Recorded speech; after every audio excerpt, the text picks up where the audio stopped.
na Spox. This is another edition of Sema na Spox. And we are happy today to have none other than Madam Beatrice Inyangala, Doctor, the Principal Secretary for the State Department for Higher Education. She's been there since 2022, and she's going to be telling us more about education now that we are focusing on education to see what is it the government has been able to do. But before we go to that, we have usually what government is doing, and we are happy to see the president having visited Tanzania, addressing, the various business people at State House in Dar es Salaam, and also Parliament in Dodoma. And there are many things that they have been able to discuss. Sisi wote ni Waswahili, tunazungumza katika Jumuiya ya Afrika Mashariki, and particularly the issue of having an oil refinery in Tanga that is going to enable the East African community and the countries to have a refinery, because we have oil in Kenya, we have oil in South Sudan, we have oil in Uganda, we have oil in DR Congo, yet we export our petroleum and then we buy refined products. If we have that single, refinery, as promised together with Aliko Dangote, Africa will be able to have its own solutions to its problems, and so that we'll be able now to get all of our products, from that. And obviously, there's a very great trade even between Kenya and South Sudan.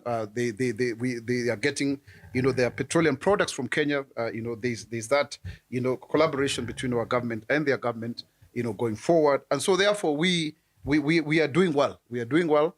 And of course, we have been able to stabilize the prices of fuel, even when there have been global crises, as it were. Further to it, the government of Kenya is, in partnership with the World Bank, is implementing 10 dams projects valued at Kenya shillings 184 billion under the bottom-up economic transformation agenda aimed at enhancing water storage, irrigation, hydropower generation, and improving livelihood for an estimated 5.95 million households. If you round it off, that's about 6 million households. If you multiply that by about 5 people in a household, that's about 30 million Kenyans. Ongoing flagship projects include Thwake, which is really big, Mwache Dam, alongside Karimino, Thiba, Katilu, with additional dams planned under the PPP, public-private partnerships, to further accelerate water security. Remember, we promised quite a number of dams, and that is what we are doing. After expression of interest, the Ministry of Water, we just hosted the CS, Eric Mugar, recently here during the World Water Day, and we had a very good celebration in Water for Gender in Meru. Further, there is an alert, of course, from the Ministry of Foreign Affairs with the Embassy. The Kenya High Commission in Pretoria has issued a consular advisory to Kenyans in South Africa to remain vigilant, to avoid protests areas particularly, and comply with instructions from local authorities, and carry valid identification documents at all times, and promptly report any incident to the nearest police station, so that there is no question of where we'll have people maybe being attacked, because we have to protect, our people, going forward. And the government continues and remains to ensure that we have enough, access to justice. That is why you saw the president, witnessing the swearing in of 37 judges at State House. And that is very, very important. Further, of course, you've also seen the president supporting the Kalasha, awards, and also promising the Creative Economy Bill to ensure that our creatives are able to benefit. And he gave a raft of directives that are going to benefit, our creative economy during the recent State House concert for the drama festivals. Further, also, following the public-private partnerships approved in March 2026, the Geothermal Development Company, GDC, will now begin feasibility studies for a 300 megawatts geothermal project in Suswa, Narok County. The project plans to reach 1,000 megawatts by the year 2027, tapping into the area's 750 megawatt potential.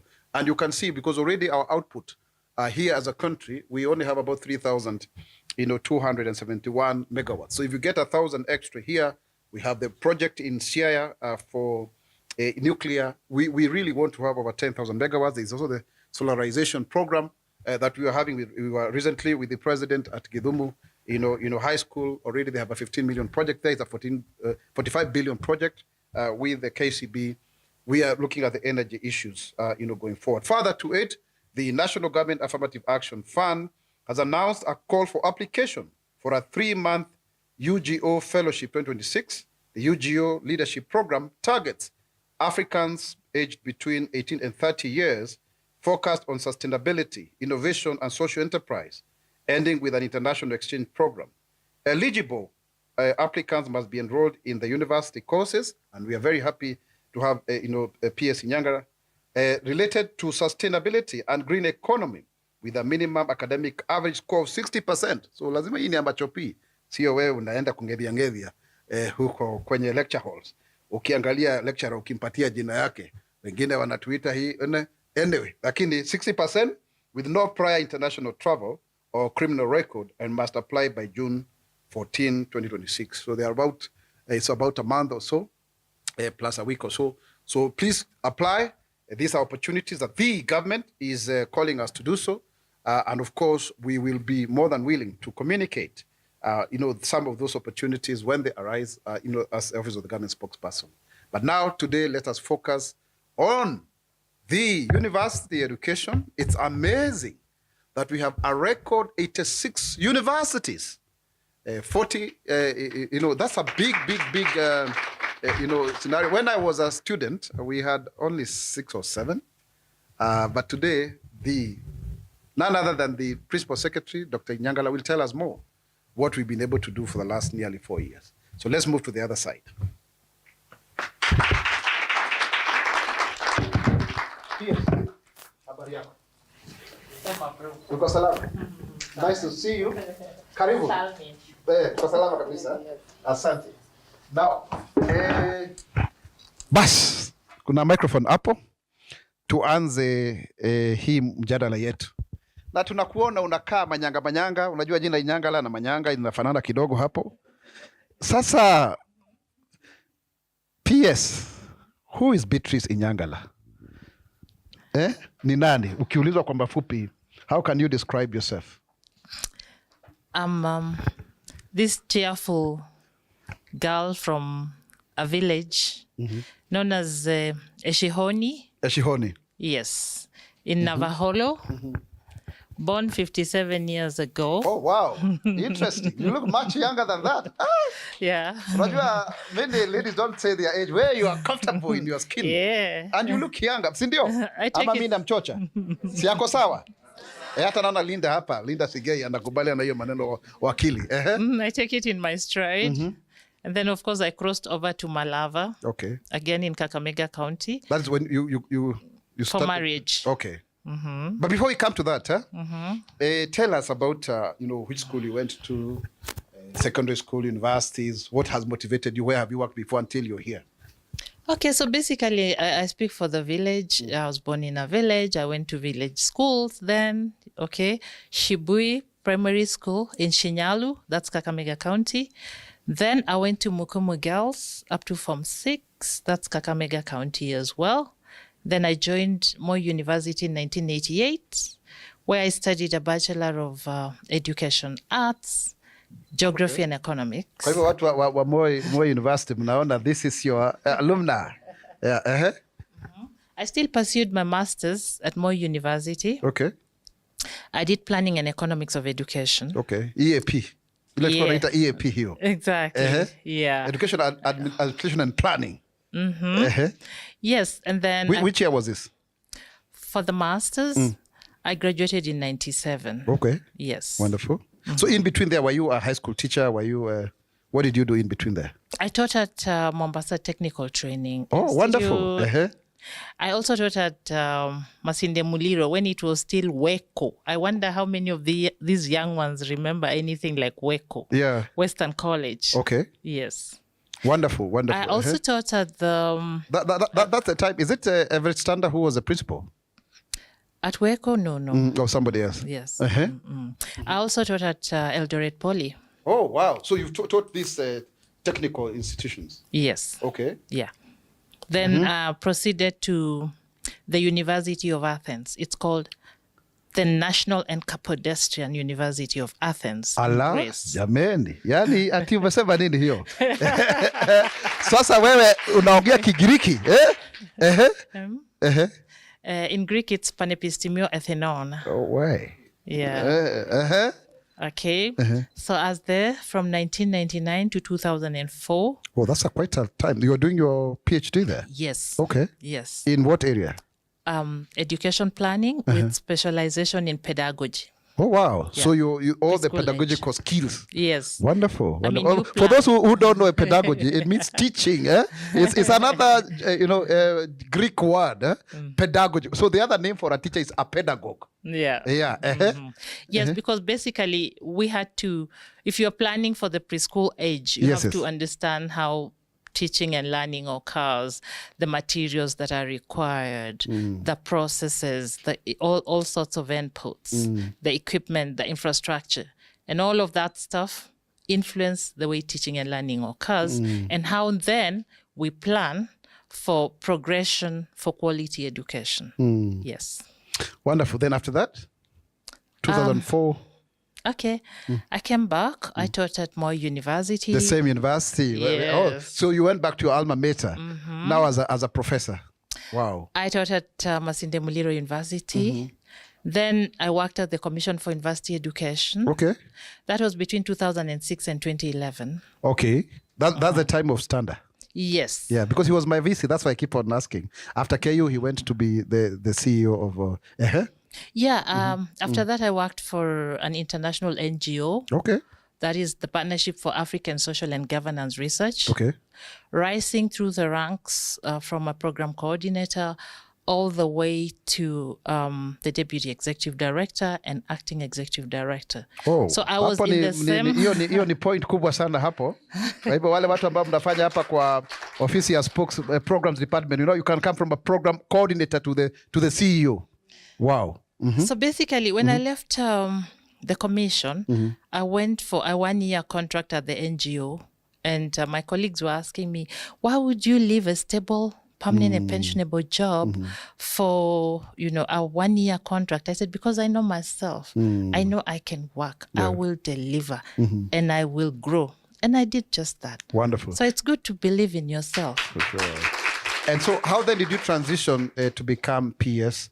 I think in the last elections, I think you ran for deputy governor for Kakamega. How did you, transition that whole issue? You have very good experience, from teaching, technical, university, working for international NGOs, and now, to government, mainstream of government. No, first of all, you have to give credit where it's due.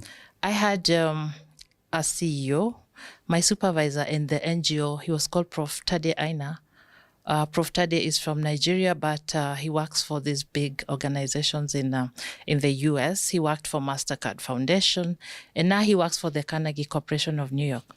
And Prof. Tade always used to provoke me, used to tell me, you're too big for here. You belong to the world of diplomacy, or you need to find a position as a permanent secretary. Wow. That is what would suit you. However, I was very satisfied with my work because I developed a program. I developed many programs, but the one that I'm most proud of, the pedagogical leadership in Africa, was taken up in 91 universities in 11 African countries. Wow. Amazing.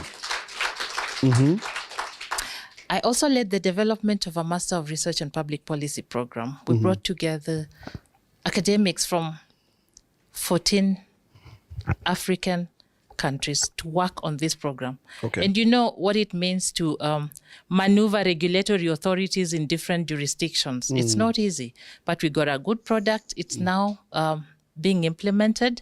We have a Doctor of Public Policy program, again, that we pioneered under my leadership, and it's offered in 3 hubs, in University of Pretoria, University of Nairobi here, where it is oversubscribed, and University of Ibadan.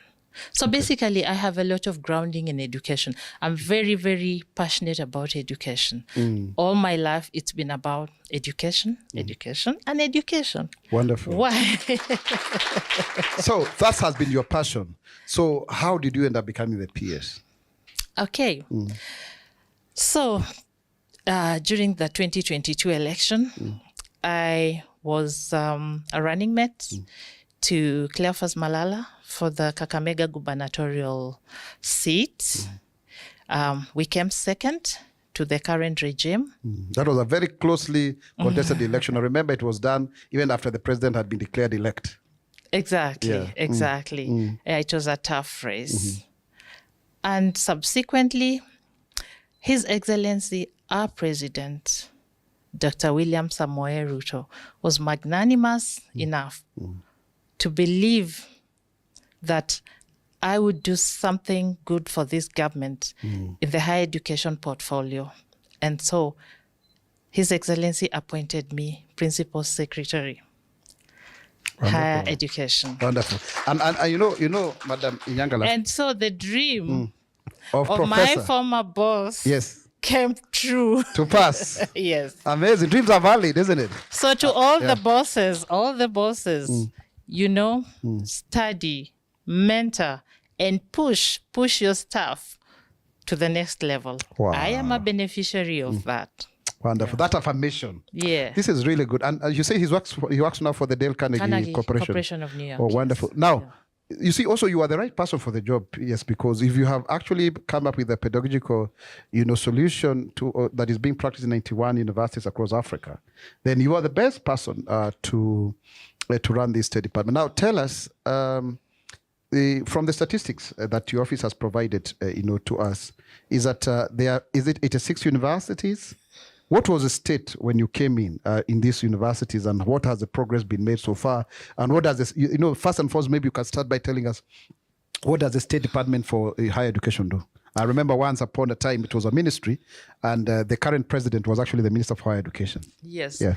And when the current president was the Minister for Higher Education, I actually worked with him, because then I was working at the Commission for University Education. Okay. And I worked closely with him on the program for accelerated intake into university education to clear the backlog that had been there, where students used to stay for 2 years before joining university. So you were part of that success, eh? Exactly. Because as we used to stay for 2 years before we joined university. Unamaliza 1999 unaingia 01. You waste 2 years in the village. The president, in his usual style, said, in 3 months, I want a solution. And we went to work. Wonderful. And we presented options, and he guided us. And finally, we got the right thing. Wow, and we amazing. fixed the problem. Amazing. He fixed the problem. Yeah, that's really good. Very transformation, because that has saved many generations. Exactly. So now, what does the State Department do? Yeah, before I talk about the State Department, let me just say it's truly a pleasure for me, having worked and served students and touched lecturers and lives in 11 African countries, to take that and consolidate all those efforts into my country. So I feel really privileged, and I give it my whole. In the State Department, we are responsible for university education. That's all the teaching and learning and research that goes on in the universities. Then, of course, that involves, the management of the teachers. We do play an oversight role. We are also responsible for the governance of the universities. That is the university councils, the policies, the strategic direction the universities take. We are responsible for university policies and standards. And we deliver through our SAGAs, semi-autonomous government agencies, for the policy and standards that is Commission for University Education. We are responsible for financing both the universities and the university students, and that again we deliver through the university's fund and the Higher Education Loans Board. We are also responsible, of course, for the placement of students in these universities, and this is undertaken by the Kenya Universities and Colleges Central Placement Service. So those are the SAGAs that we work closely and we deliver through those. But most importantly, we are responsible for driving reforms in the higher education sector. Of course, you will remember that these reforms were pioneered through the Presidential Working Party for Education Reform. And God rest the soul of our beloved Professor Munavu in eternal peace. Amen. Thank you very much. So now, what is the current status of universities? Maybe you can give us the statistics there. How many universities, the students, and all of that, and what state did we find, when we came in? So currently, we do have 86 universities. 86? That's amazing. Yeah. 46 of those are public and 40 are private. Okay. So in 2022, so when we took office, when His Excellency took office and appointed us to work for him, 23 universities were actually insolvent. What do you mean by insolvent? They had a negative working capital. What I mean, Professor, speak English. Ongea lugha ya mtaa kidogo hapo. What does that mean? Majezi sangine wanapoteza network. Okay. When you compare their assets, okay, and liabilities, they had more debts than the revenues. Does that sound more understandable? They were spending more than they could afford. Does that sound more like it? Munaelewa ama munaangevia nyinyi watu? Continue, Daktari. Yes. So immediately we started working with those universities on turnaround strategies. And these turnaround strategies had 3 pillars. The first one was leadership strengthening. Since then, there were very many vice chancellors and deputy vice chancellors who are in acting positions. We have undertaken recruitment processes, and all those positions are now currently filled. We also strengthened the university councils where there were gaps.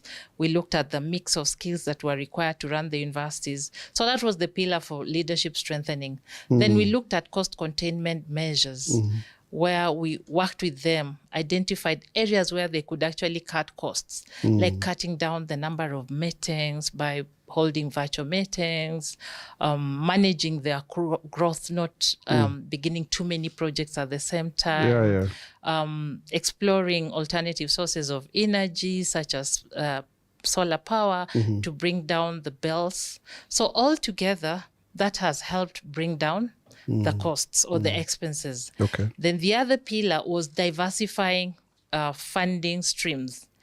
And through a range of interventions, including sweating some of their idle assets, including re-energizing and revamping the income-generating activities. For example, Egerton University, the yogurt that you knew, they were no longer producing it. So they revamped it, and now they're producing it. The farm is now operational. So through a mix of those income-generating activities, last year the universities managed to raise 11 billion in appropriation in aid. Really? That's a lot of money. Yes. Wonderful. That's really amazing. So how many students do we have at our public and private universities? And what are the projections going forward, the courses? Is there, so the numbers first and foremost, number two, is there a kind of market research so that people don't end up with so many degrees that the market does not need? So we do have 670,000 students in all our public and private universities at the moment. And the 5 most popular courses are medicine, nursing, law, your law, any ICT related course, and guess what? Education. Oh, even education still, eh? Yes. Wow. Walimu bado wako. So you said nursing, medicine, nursing, law, ICT related, and then education. Yes. Wow. Yes. Is that what the market is requiring? That is what people are going for. So I would say mostly it is what people are going for. But the market also requires doctors. The market requires nurses, requires teachers, requires ICT expertise. When we look at the market, we don't confine ourselves to the local market. We are looking at many opportunities. We are looking at kazi mitandaoni, business process outsourcing, where our graduates undertake assignments online for companies abroad. We also know that our president has signed bilateral labor agreements with many countries. And so the export of labor is very active. So we are looking at all those trends. So not just the local market? No. And it's true, actually, for the last 3 to 4 years, we've taken out 580,000 young people to work, and they're giving us over 5 billion shillings. No, PS, let's stop there. We take a short break, and when we come back, we'll continue with seeking how is it that our universities are contributing to our first world dream of Singapore. Keep it right here on Sema na Spox. Sema na Spox. Bonga na Gava. Sema na Spox. Asante sana.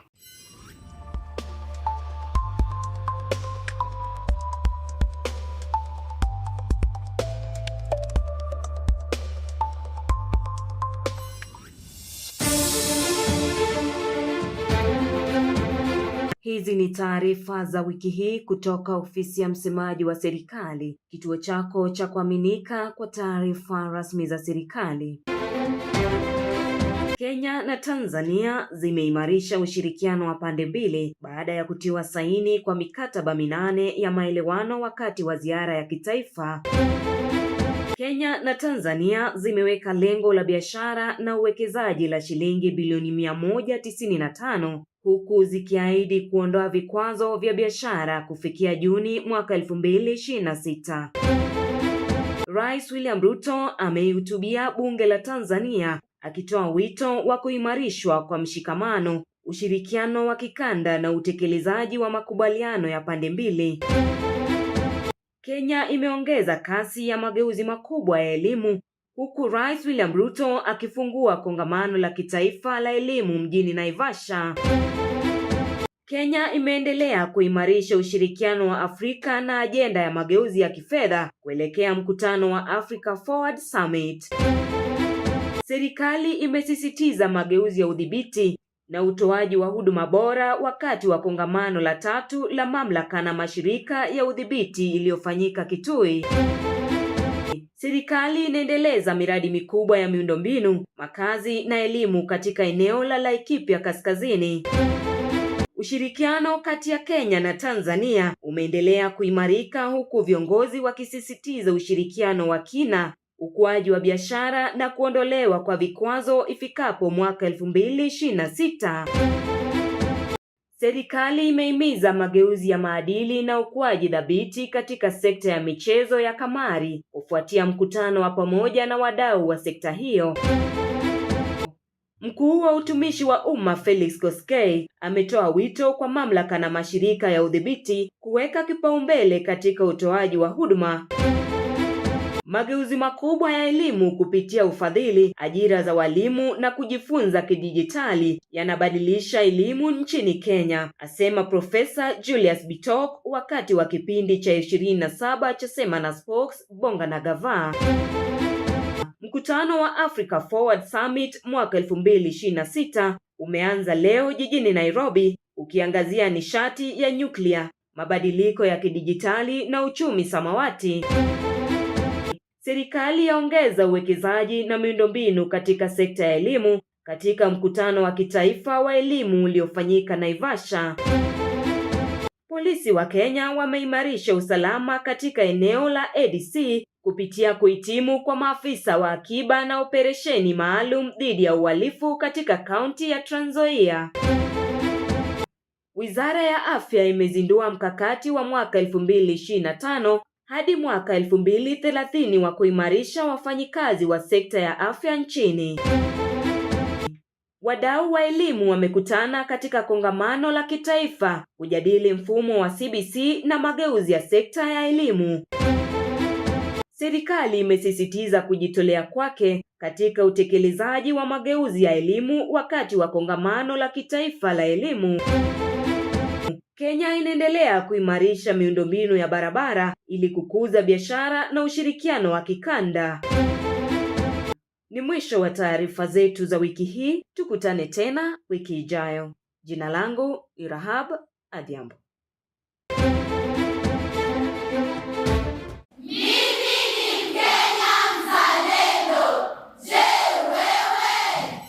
Back to Sema na Spox Bonga na Gava. Bas. Now, PS, which other developments have happened at the university so far that maybe are important, and then after that you can tell us about the new funding model. It's one of the most politicized ones. Okay, so a key thing that has happened is the establishment of the Open University of Kenya. This was established in August 2023, and it was a major milestone because we had been struggling to establish an open university in Kenya for about 20 years. So really 20 good years. Yes. And it has happened under this administration. It's one of our promises that we made, and it has been kept. Yes. And the most significant change that is caused by this university is that students are able to learn from the comfort of their homes. So this university helps parents and students to overcome barriers of space, barriers of funding, and barriers that are associated with the face-to-face learning in conventional universities. They don't have to travel. So ideally, the costs are significantly cut down. But most importantly, there are those students who had not obtained the minimum grades for university entry, the C+, in the past. And these students, after a while, they have acquired experience. They have done some short trainings. So they are eligible to enroll at the Open University of Kenya. And this is a message that many do not understand. It is something that I would really be grateful if we could emphasize, and if you could emphasize, that those who did not meet the minimum in the past, but have upgraded in one way or another through work, through short trainings, are eligible for admission. Plus, there are those students also who failed to enroll but had met university entry criteria over a period of time. This university also offers them opportunities. And I identified a student from the village who had undertaken, sat for the exams in 2014. And now they are at the Open University of Kenya. So it's also giving a second chance to those, target categories of students. So it's a second chance in life. Now, over and above the normal students, so there are two categories. And it is also very appropriate for postgraduate studies. Okay. Because of the flexibility in learning, working officers like some in this room today can take their courses in the evenings. They can take their courses over lunchtime because there's the face-to-face, which is delivered through platforms like Zoom. But there's also the asynchronous, where you just go online and do your exercises, collaborate through collaborative learning activities, answer questions, discussion forums that go on even in the absence of the teacher. Okay. Using online tools. So now, how many students have enrolled? The last time I think I did a briefing, there were 1,500. What are the current numbers? Oh, the university has grown phenomenally. Right now, it has 24,000 students. 24. Yes. Amazing. And how old is it? Is it 3 years old now, isn't it? Yes. It was established in August 2023. So that is, slightly just 2.5. Yes. Yeah. And 24,000. That's exponential growth. Yes. It has 9,000 degree program students and 15,000 short courses, students enrolled in short courses. Okay. And it has 24 programs in total. Yeah, so that's huge.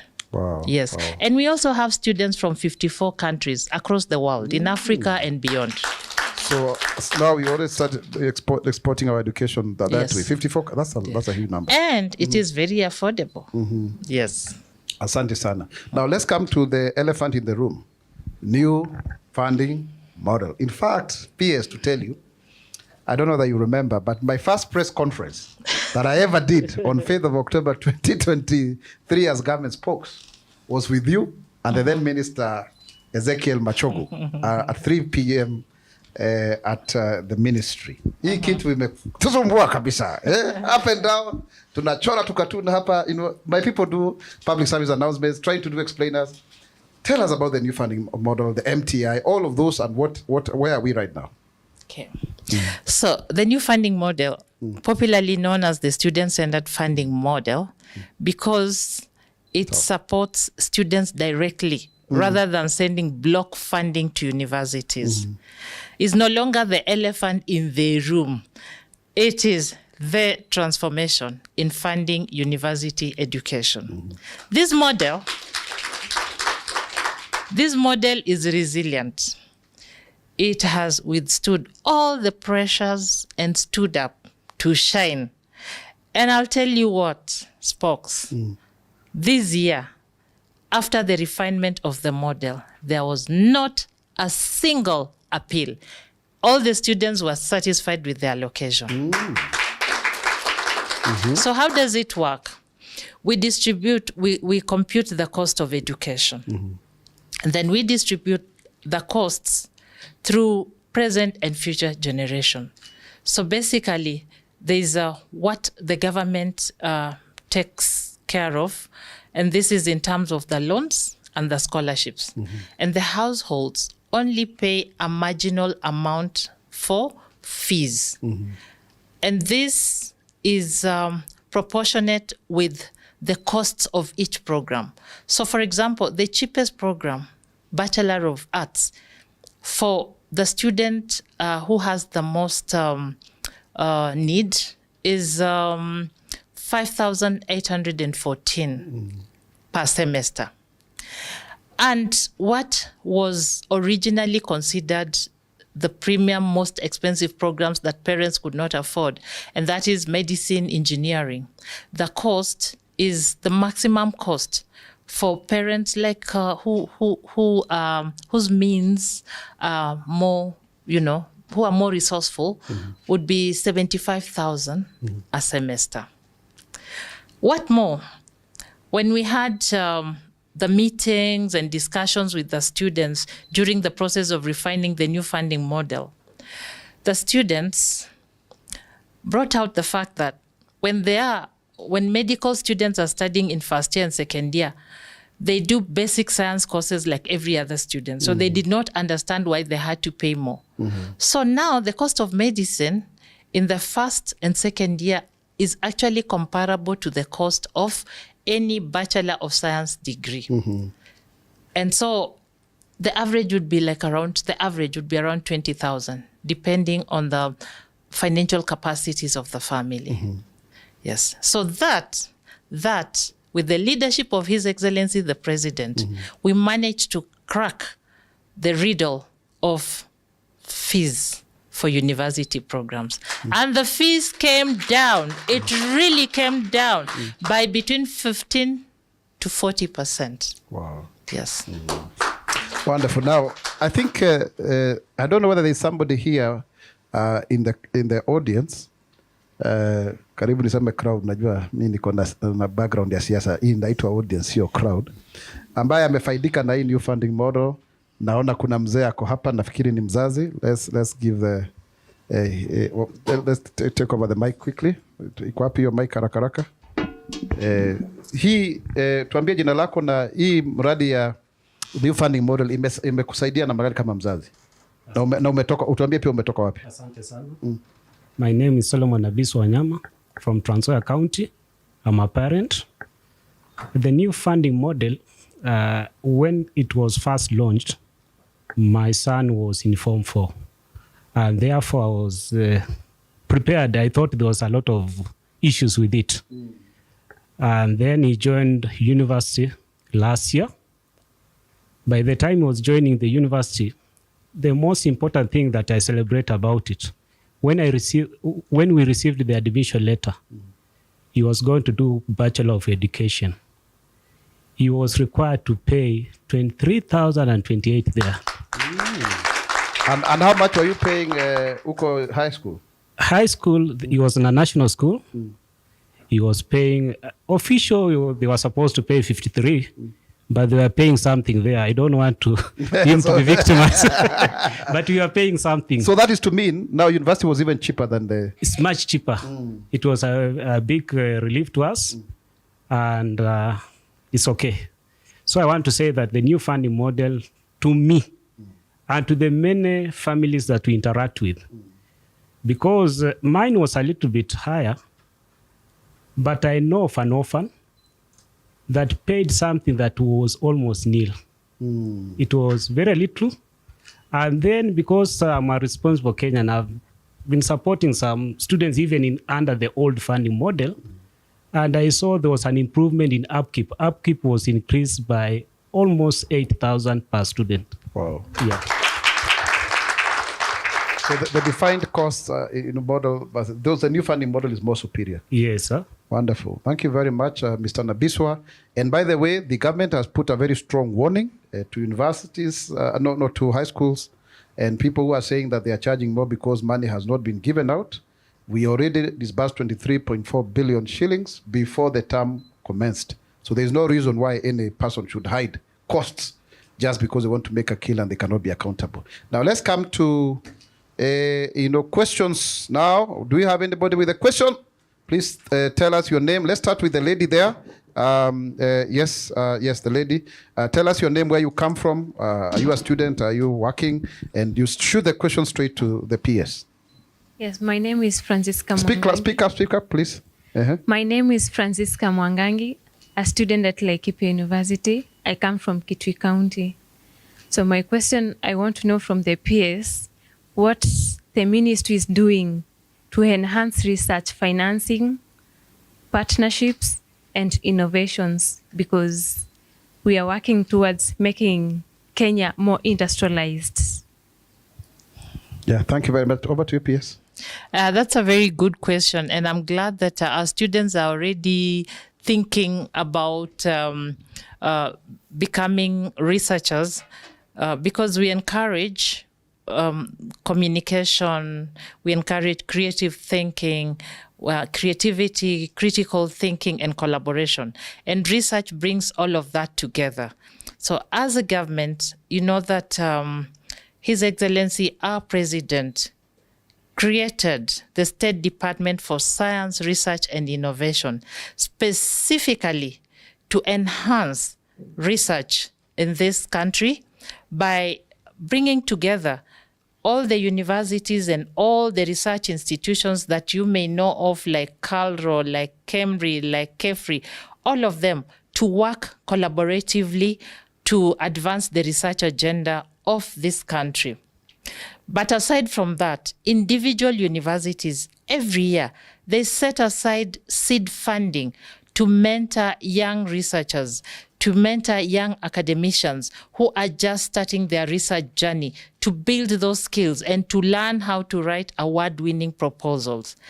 Then, of course, we encourage South-South collaborations and North-South collaborations to take advantage of the many funding opportunities worldwide, in Europe, in America.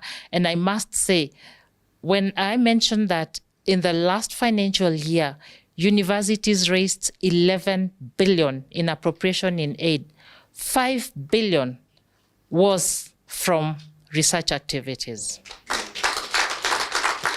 That's really, really commendable. So in terms of like the national research, the State Department for Research, Science Research and Innovation, how does the Higher Education State Department collaborate with that new State Department?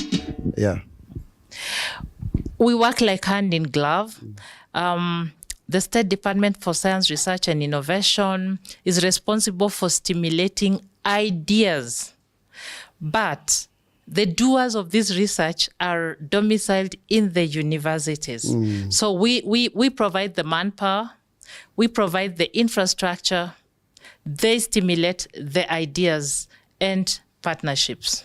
Wonderful. That's a very good, division of labor. Thank you very much. Let's come to a next question. Let's hear from you. Yes, I can see you are wearing a very good suit here. A young man. Tell us your name, where you come from, and shoot the question straight to the peers. Yes, thank you. My name is Wycliffe Maranya. I'm a businessman from Meru County. So over the years, we have seen a significant rise in the numbers of students who have scored C+ and above in their KCSE examinations. So, Madam Pierce, how ready are we to sustain these students in the universities, and what are we doing about it? Thank you. Thank you very much. And we are very much alive to your concern. I want to assure you that universities, as presently constituted, have enough capacity to absorb all the students. For example, this year the universities had capacities of 323,000, but the eligible students were about 268,000. So you see, we have all the capacities. Yeah. Good. Yes, let's have another question. Yes, over to you, young man with a nice coat there, blue, if my eyes serve me right. Yes, over to you. What's your name and where you come from? And the question to the PS. Yes, my name is Brian Mamai from Busia County, and a student in the University of Nairobi. And my question to you, Madam PS. What are you doing at the University of Nairobi? Economics and statistics. Oh, very good. And you, Mwangangi, what course were you doing? Kwani ni bwana ekonomia walikuja hapa wote? Watu wana uchumi. Go ahead. Yeah.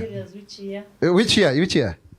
Personal fourth PS year. wants to know which year? Final year. Final year. Yes. And you, Mwangangi? Third year. Oh, wonderful, sawa. So my question to you, Madam PS, Dr. Beatrice Inyangala, is that which steps is the Ministry of Education taking to align university programs with the job market demands and to reduce the growing mismatch between, the graduate skills and the the industry needs? Thank you. Yeah, proceed, PS. That question actually speaks to our road to Singapore. Yes. So basically, we have very strategic interventions to change the way teaching and learning happens in the universities. And as you know, that is my pet subject, pedagogy, the art and science of teaching. I'll just give you an example. If we want to create job creators, because we say we train for the labor market, but we also train you to be job creators. It means, other than your subject competency, you must be able to have the general skills that make you adaptable to any labor dynamics. And again, I'll say communication, collaboration, creativity, and critical thinking. So what example am I going to give? And why is it that the way you are taught makes a difference to the graduate that you become when you leave the university? Assume a lecturer comes to class and lectures you on strategic leadership. What are the characteristics of a strategic leader? 1, 2, 3, 4. You are told, and that's it. So you may remember, you may forget, okay? And this is just an example, but you can think about it broadly in all the subjects. But if the teacher changes their way, the method of teaching, and comes and gives you some material to read on strategic leadership, and gives a very short lecture on strategic leadership, and tells you, go and research on the leaders we have in Africa and beyond. Whom do you think is a strategic leader? Then write for me a profile of a strategic leader. Then produce a small video on a strategic leader that you admire. You know, you'll come out of that class, you will read, you will research, you will connect, because you will see so many personalities and you will connect with one, and you'll do a small video.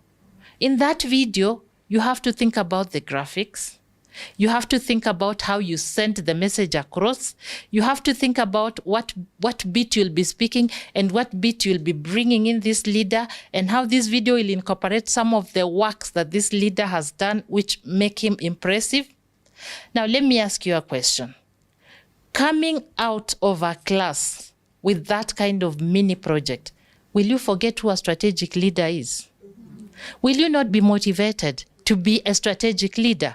Because you have internalized what it means to be a strategic leader.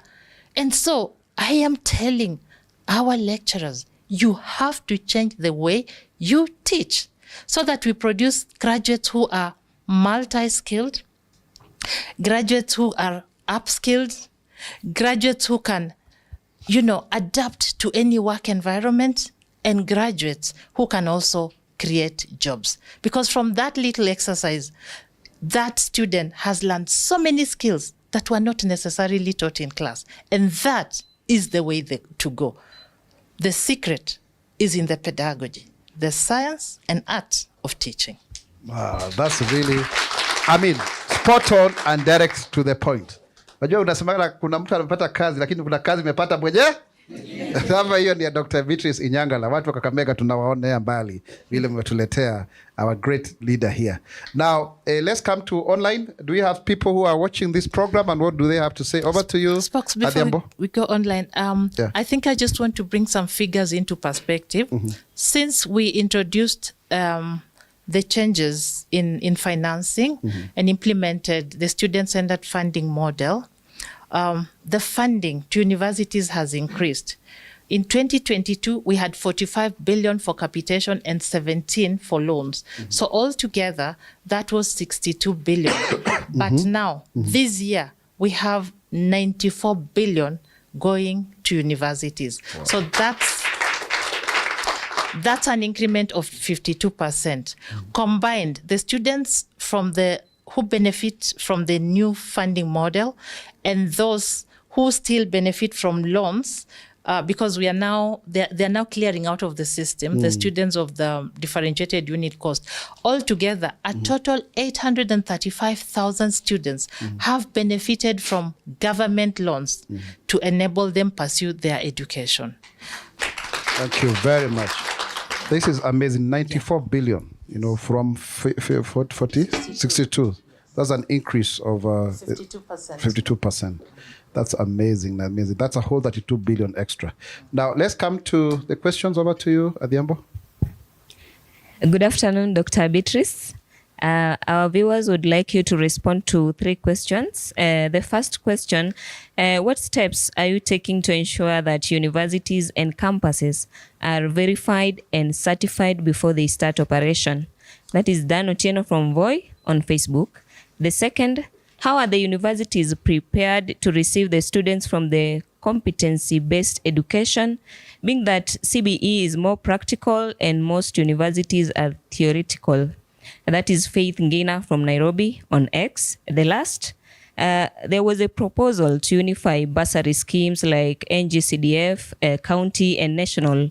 What is the department's take or stand regarding this? That is Kevin Kipkemoi from Uasin Gishu County on TikTok. Thank you. Can we give them a hand of a clap? Those are weighty and exciting questions. Yes. So first of all, we have the Commission for University Education, where I worked as a young professional and now I oversight.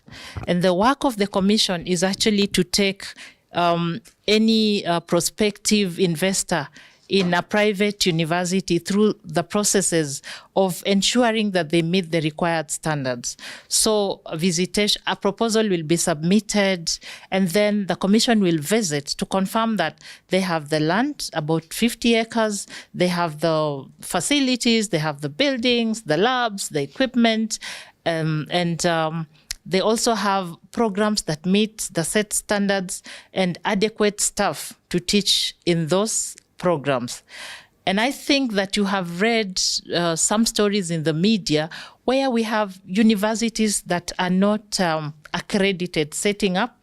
They have been arrested and put to book. So I want Kenyans to rest assured that the commission is very alert and it's monitoring the education landscape to ensure that the universities that operate are fully accredited.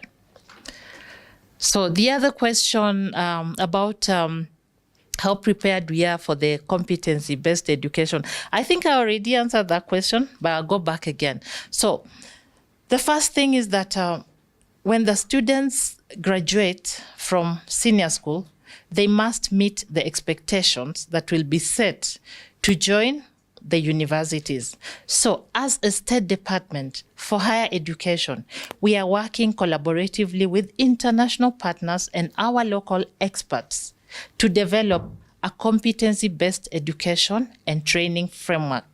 This framework is holistic. It defines the profile of the student to enter university to undertake various programs. It defines the content that will be covered. It defines the graduation expectations to be met. For now, universities are undertaking discrete activities, working on reviewing the curriculum. Because in the past, it was always take your notes and read them back. But we are no longer looking at that, because right now the question is education for what? To answer that question, education for what? Lecturers must design their teaching and learning objectives so that through whatever course content they are teaching, they are building skills and the capacities and competencies of students. So you can think of something like advocacy. Again, as I said, you can go and lecture about advocacy. Students will learn, they may remember, they may forget. But if a lecturer comes and designs a small project on advocacy and sends the students out there to actually undertake an advocacy project, say on mental health, and identify, individuals in the community who need help, and point that help to them or link them up with the sources that can provide help. You can see the kind of education, very practical and helpful, and the community can actually relate to that kind of education. And this is what the CB is all about. We have to change the science and art of teaching. What about the curriculum? The curriculum will more or less be the same in terms of the subject areas, because we know STEM, science, technology, education, and mathematics. We have those areas. We're already covering those areas. Then we have the social sciences. We're already covering that. Then we have the arts and the sports science. So there are certain gaps. For example, how many of our universities are offering art and design? How many are ready to offer woodwork? So those areas that are missing right now as we speak. Every staff of the State Department for Higher Education is out in the field collecting data from all the universities, public and private, to establish the capacities of universities to offer the different learning areas.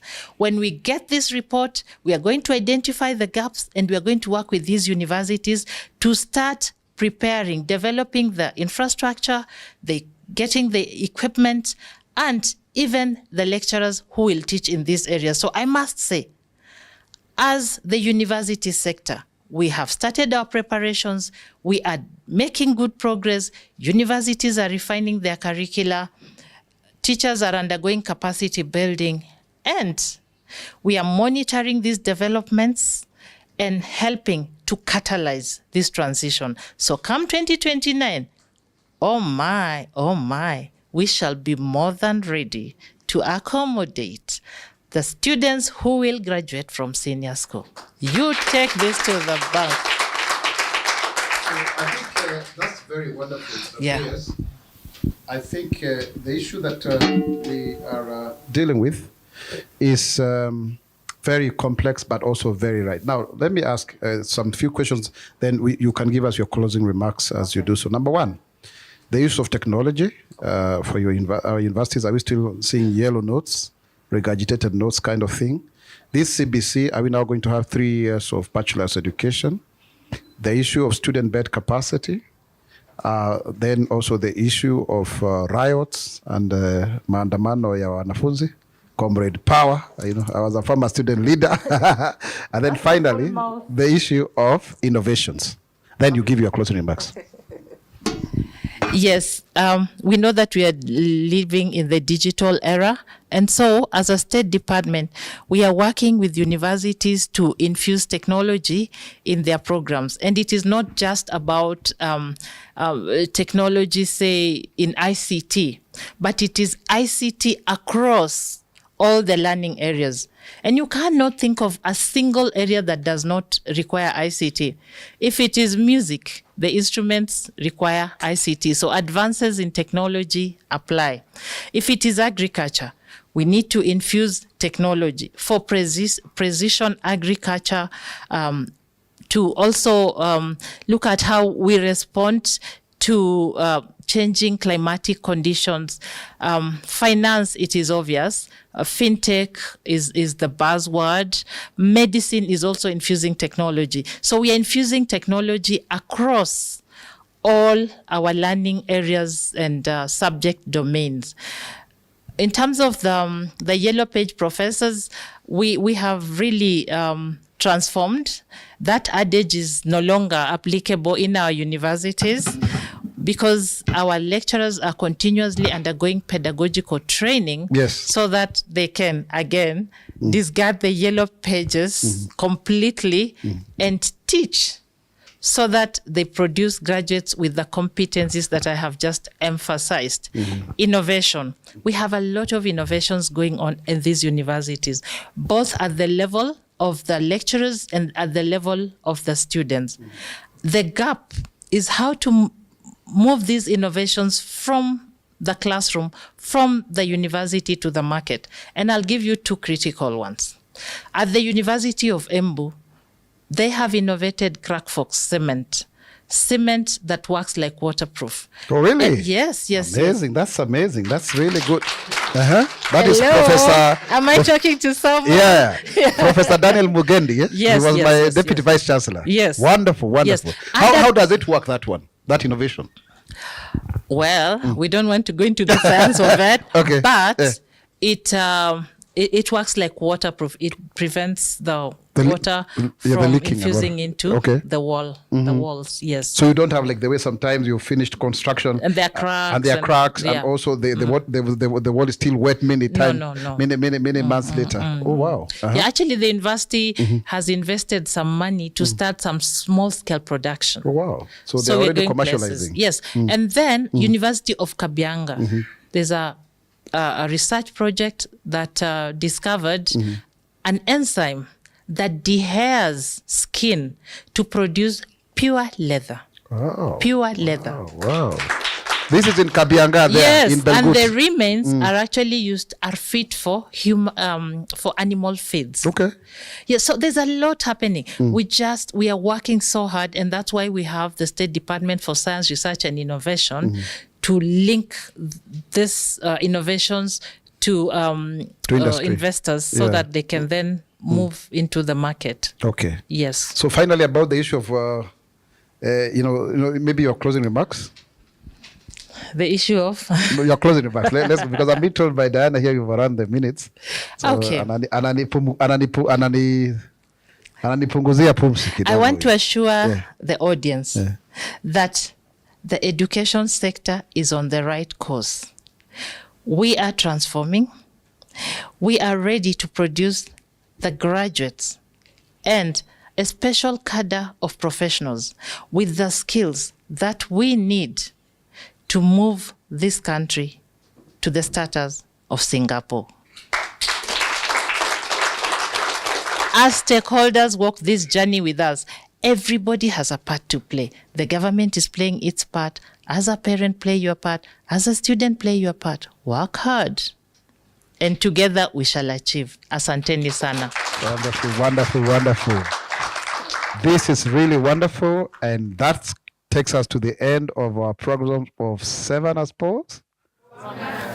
Mmesema na Spox? Vizuri kabisa. Kwa hivyo PS, kuja hapa na hiyo mic, shika tu hiyo mic yako. Asante sana, tupigie PS makofi. Haya, angalia ile kamera pale, tuseme Sema na Spox, bonga na Gava. Sema na Spox, bonga na Gava. Mimi ni Mkenya mzalendo. Je, wewe? Mimi ni Mkenya mzalendo daima. Until next time, keep it right here on KBC and all our socials. God bless you. Asante sana.